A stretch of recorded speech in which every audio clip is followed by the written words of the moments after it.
Ladies and gentlemen, please welcome Jim Doherty.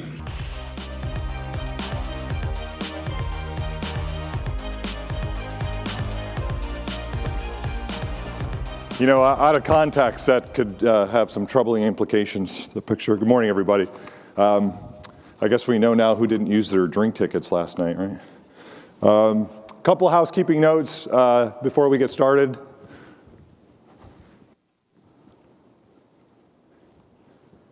First of all, we'd like to once again thank our sponsors, our Diamond Plus sponsor, Continuant. Schedule change for today. ScaleDB's Moshe Shadmon to present Extending MySQL for High Velocity Time Series. It's today at 1:50 in Ballroom H. So that's a change from the posted schedule. Remember, once again, please fill out your evaluations. If you do 5 or more, we're giving 3 gift certificates away. Complete your passport card by 1 p.m. today and turn it at the registration desk. We're going to give out the grand prize. You have to be present to win. Lunch is in the expo hall and at the Hyatt. Closing remarks at 4 p.m. today. You have to be present to win. Just one thing we didn't say yet, that computer, we will bear the cost of shipping it to you, so you don't have to worry about checking that through security if you have some place to fly to. So we'll figure out how to get it to you. We do have documentation and video of Wozniak signing it, so that'll serve as authentication when you sell it on eBay. Tweet about the conference, hashtag Percona Live, and once again, thank you to our sponsors and our conference committee. One more reminder on Percona Live Amsterdam. It's actually Percona Live Europe in Amsterdam. Call for papers is open now, and Percona Live MySQL conference here, April 18th, 2016. Okay. On with the keynotes. I'd like to introduce Rob Young and invite him up on stage. Rob joined Percona in 2014 after working in the open source database industry for the previous 9 years. Prior to joining Percona, Rob helped build and grow technical product management role at MongoDB. Rob worked with the engineering and product management teams at MySQL AB, Sun Microsystems, and Oracle to develop the MySQL open source database and build the MySQL enterprise subscription business model that prompted Sun's $1 billion acquisition of MySQL. Come on up, Rob. Please welcome Rob Young.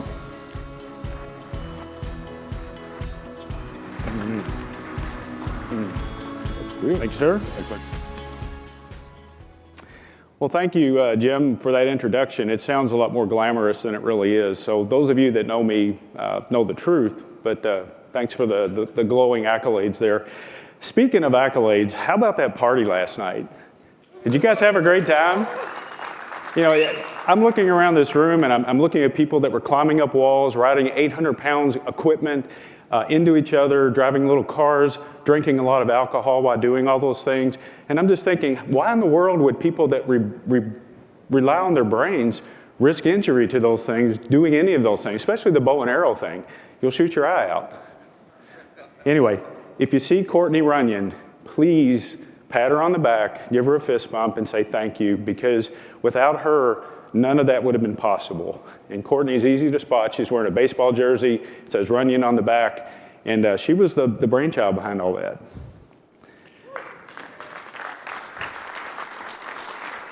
And I know she's here, so she can probably hear that. So just excellent. And thank you for all of you guys for making that such a fun event. So speaking of appreciation, the things that we're doing at Percona right now are really more about our users, customers, the communities that we participate in. And this event is a really strong example of Peter Zaitsev's commitment to the MySQL community going forward. But none of this would be possible without you guys. So we certainly appreciate your time. You're taking the time to spend with us this week. You know, we hope we can pay it back in not only what we do in our products and services, but also in what we do for the community in general. And speaking of that, this week we had our first ever customer advisory board meeting. These are the folks that have participated. So if you see your picture up there, or you recognize anybody up there, pat them on the back, let them know, how much you appreciate them working with us. And my goal is to have this group of 13 expand to 26 into 30 and then 35 and then on. And the thing that we've done with this particular group, we've tried to attack it a little bit differently than we have at other places that I've worked. We created bonds between not only ourselves and our customers, but between the customers themselves. So this is a small community that we hope to grow organically as well. So I'm here to talk about just some of the changes that we at Percona see in the data, and application landscape. And I've got evolve or down here for a very good reason, because evolve, it just means you get better over time based on the conditions that you're operating in. But dying comes in the form of many things. It can be to physically die, no longer exist, but also you could die in momentum. And the thing that we see is with the MySQL community is there's a momentum that's growing, but that momentum is being augmented by things outside of MySQL. And to adapt as a company, to adapt as a professional in the MySQL community or business, you have to adapt as well and evolve along with that. So just an example. Yesterday, it used to be that data shaped the way that we performed and the way that we operated with applications. So as an example, I cut my teeth with CICS, with vSAM, with JCL, with COBOL, all those things that nobody in this room probably recognizes, maybe a few. But this is very typical of the user experience, and the data model behind this green screen, or the blue and green screen in this case, was very typical of what the data looked like and how we interacted with it. And this really hasn't been that long ago in the scheme of things, because this same principle applied to the very early web properties that were out there on the market as well. So today, the user experience is much different. And Waz was up here earlier in the week talking about the machines taking over the world. And the way that they're going to do that is learning how we behave. And if you use a cell phone, I do, everybody in this room has one on them, I'm sure, or if you've ever used any tablet or whatever, you understand that the experience to use that device is much different than using a green screen of death. And the data that backs up those applications, the development languages, the people that are writing them have to think in different terms. And the data in the background, regardless of how it's represented on a device, has got to be performant, it's got to be flexible, but it also has to provide a user experience. It's no longer about the application experience or the maintainability about the data. If your application is not compelling to a user, they have got many options, many choices to go elsewhere. So we have to recognize that. The other concept is how we consume data. So I don't know about you guys, but I am a sports nut. I love ESPN. I'll watch college bowling on TV, but sports in general gives us a great opportunity to look at how people consume data. If you're familiar with ESPN3, if you're familiar with how you can consume that, you can be sitting in a bar that may have TVs all over the walls with nothing on that you like. You can go out to ESP Online and watch basically any sport that you want. And that is delivered to us in a way that we can consume it very easily. In fact, ESPN is delivering over a third of their content right now via mobile devices, via tablets, via people that aren't sitting in the recliner at home, but doing something other than living their lives, basically. Anywhere they can get a broadband connection, they can consume their product. And this is a behavior that is just trend setting that everybody here needs to recognize. So the other thing that we have to make sure that we understand is this concept of the Internet of Things. And you've probably heard this. It will impact your life because it's impacting my life right now as I'm standing here. I've got a pair of shoes on right now that I can connect to my cell phone that will tell me how many steps I took today and why I shouldn't be eating that bagel or whatever.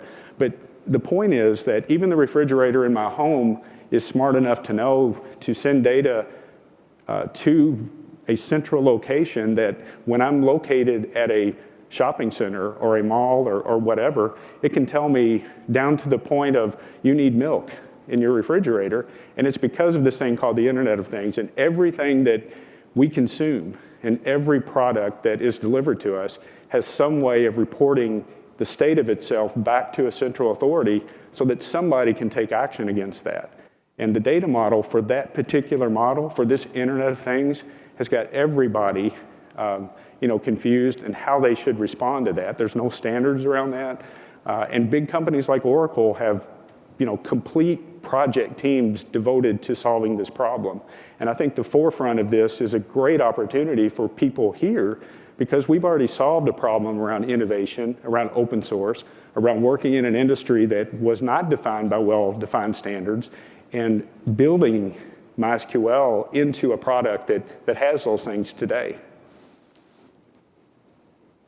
So as a professional in this particular marketplace, we have to ask ourselves, am I evolving or has my momentum kind of stalled or even died? And the thing that we should be asking ourselves in response to that question is, am I looking at a single vendor? Do I have a single application myself? Do I have a single solution that I think meets everybody's needs and everybody's problems? If the answer is yes to that, you probably should reevaluate what your customers need or what your internal, corporate users need or what you need yourself. We see the problems of today taking the shape of the customer, not for a particular solution or a vendor. Customers have requirements. I'm a customer of things myself, and I know that everything that I do has got something specific to me. The talent, the skill set, the people, the things that are available out there are just extremely, extremely hard to find. I'm in the business of providing services to a very demanding market. To find that skill set is very challenging. Look at the jobs board out here in the hallway. You'll see exactly what I mean, and many of you have got postings out there yourself, so you understand what I'm talking about. So as an example, and this is probably one that everybody in the room is familiar with, Craigslist, I love Craigslist. I go out there and shop just for things, like American Pickers. I love to find deals. But on Craigslist, they had an interesting problem. They needed to adapt. They needed to change their user experience. They do a lot of things, from social media to personals to selling commodities to doing whatever.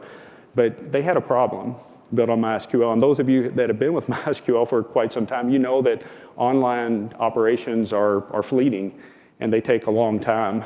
Magnify that by 1 billion if you're Craigslist, where you've got terabytes leading into petabytes. Their archives, as an example, used to be built on MySQL. When they wanted to add a product feature, they would have to cascade all the changes down through their operational data source, MySQL, down to their archives. Online alterations were taking weeks, months to perform, so they could not react when a market opportunity existed to change their application. They put forth an effort to build what we're calling this polyglot persistence that Harrison was talking about yesterday around MySQL and MongoDB. And it is an elegant solution in that they can cascade changes very quickly across their operational data store all the way through their archives, in a reasonable amount of time that allows them to remain competitive.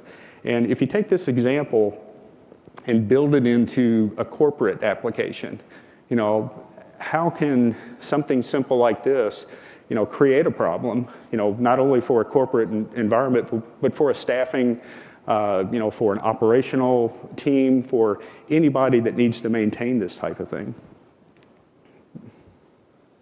So the thing that we've decided to do is we are going to be market sensitive. And I pulled some statistics from DB Engine's ranking. This is, it's very accessible. Go out and do a search on it. You'll find it.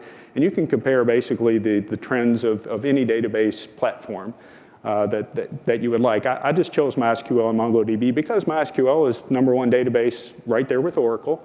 But if you notice the pattern of growth here, MySQL is still the leader, based on tweets, based on job postings, LinkedIn updates, questions, anything that you would imagine social media-wise is munched up here.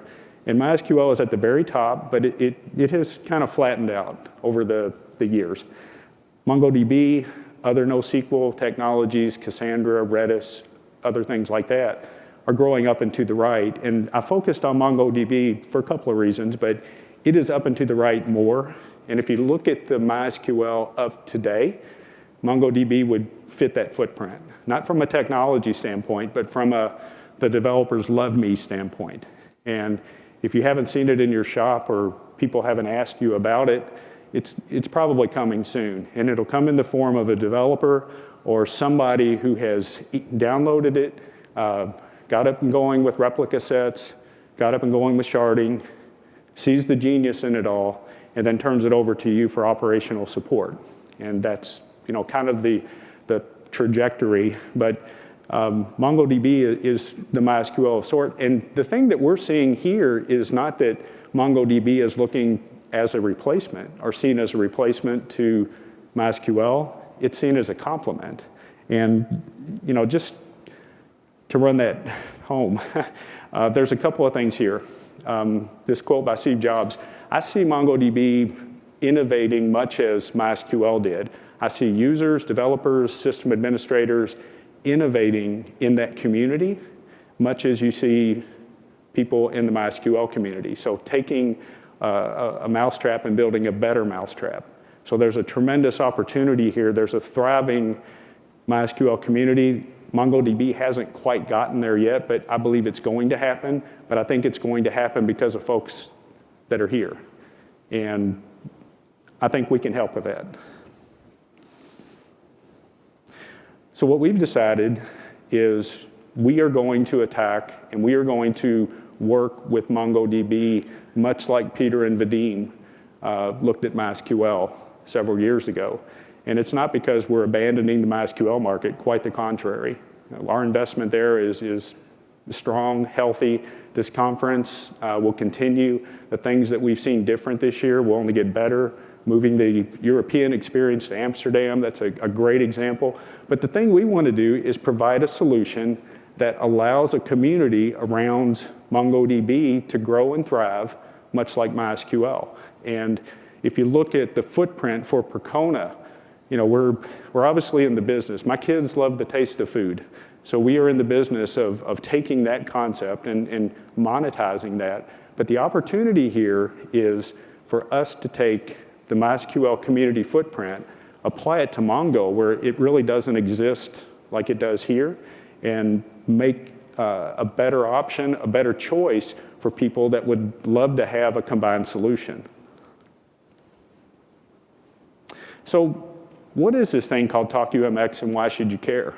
Well, for those of you that heard the announcement earlier this week, Percona has been partnered with Tokutech for many years, and we've decided to formalize that relationship. And part of that deal is we get this thing called Toku MX, which is basically a version of MongoDB, but Tokutech has taken that technology and solved the problems that it presents operationally. So we've ACID compliance, document level locking for concurrency, single node scalability, all those things backed by Percona. So this is our way of disrupting what we see as a very led corporate, NoSQL community at this point.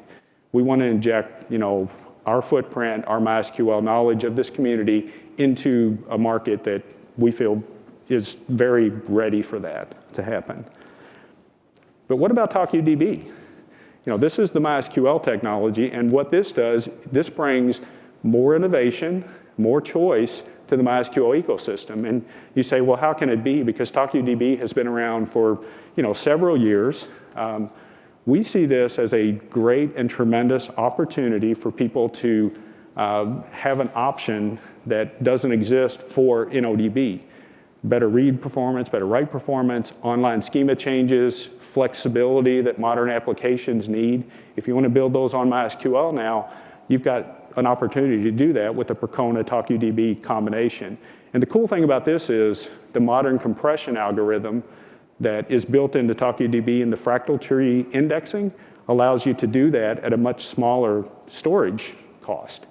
So, if you're operating in the cloud, if you're operating internally, you want to consolidate servers, whatever, this gives you a very good, option to do that.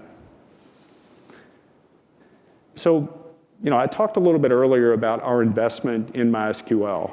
And, Thomas and Patrick gave some really good detailed descriptions of what they're doing with upstream Oracle and then, the MariaDB version as well.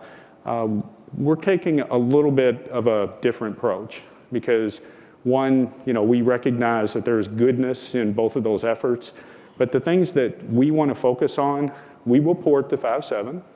We will make sure that we are drop-in compatible, but we are also going to be conservative in the features that we pull over. So group commit comes out, you'll probably see that in the server. Definitely see it in the server. The other goodies that are in there for NODB, absolutely. But the thing that we want to focus on, or we will continue to focus on, is consistent production-ready quality. We don't want anybody to look at the Percona server and say it's risky. We want to make sure that it's consistent quality. So nothing is changing there. What will change is the integration between Percona server and TokuDB. So any integration points there that will be better. The things that we've done around ExtraDB to make it a better alternative to NODB, you can see that same effort, innovation going into TokuDB going forward. So the good things that have been built, we'll pump our resources, our support, all of that into TokuDB to make it a great combination with the Percona server. We think this is going to be good not only for corporate environments, but also for cloud environments as well.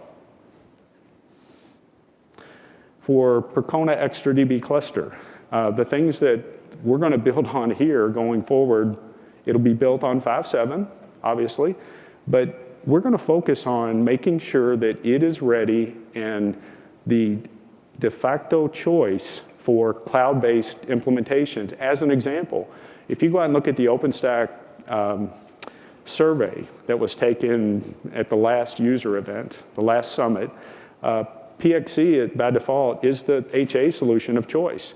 And we've done very little to push that or to promote it. Those that are in the OpenStack Foundation, the vendors, Tesora, some others that are out there playing in this environment, recognize PXE as a very, very good, stable option. We're going to build on that, make it even better. But the cool thing here is now that we have the rights to TokuDB, we can also add the compression, we can add the storage options, we can add the concurrency, we can do all those things as an option to PXE. So things like synchronization or node provisioning become much quicker within our clustered solution. So we've got a lot of plans for PXE coming as well, and we're actually executing on these now. The other thing is we've got ancillary things around our database products that will continue to be free and open source, but we will add the flavor for TokuTech. All these things are production ready. Percona Toolkit is one of the most widely used solutions on the market today based on downloads, based on blog posts, things like that. It supports Percona, MySQL, MariaDB. Coming soon, MongoDB, TokuDB, Toku MX. So continued investment here as well. We've also got a new product that is cloud-based right now called Percona Cloud Tools. So if you're looking for a product that will give you query capture and analysis, a distributed environment that will allow you to pull metrics, view the metrics, be alerted, have Percona advisors, monitor your systems, let you know only when there's a problem, you should join our beta. And this will give you a really good opportunity to give us feedback on what we're doing right. But there's a registration process here. Everybody that hears my voice right now is welcome to join the beta today. We'd love to have you. This is just a corner of a screenshot, but you get the idea of how we're going to navigate systems.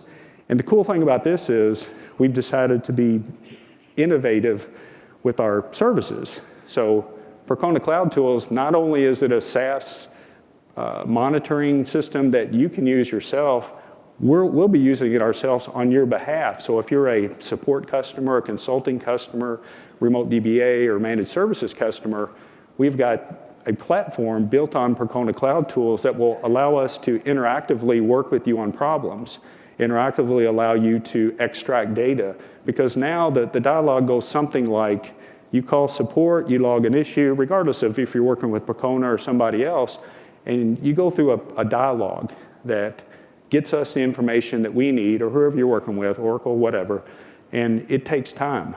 With this tool sitting in both places, our engineers talking to your engineers or talking to you, we both see the same data, same place, at the same time. And we've also got a plan for the on-premise edition of this that will allow us to have that level of interaction as well. So the time from reporting an issue to having that issue fixed, or at least you knowing what is happening, will be greatly reduced. And we see this as just a tremendous, tremendous benefit to our customers going forward.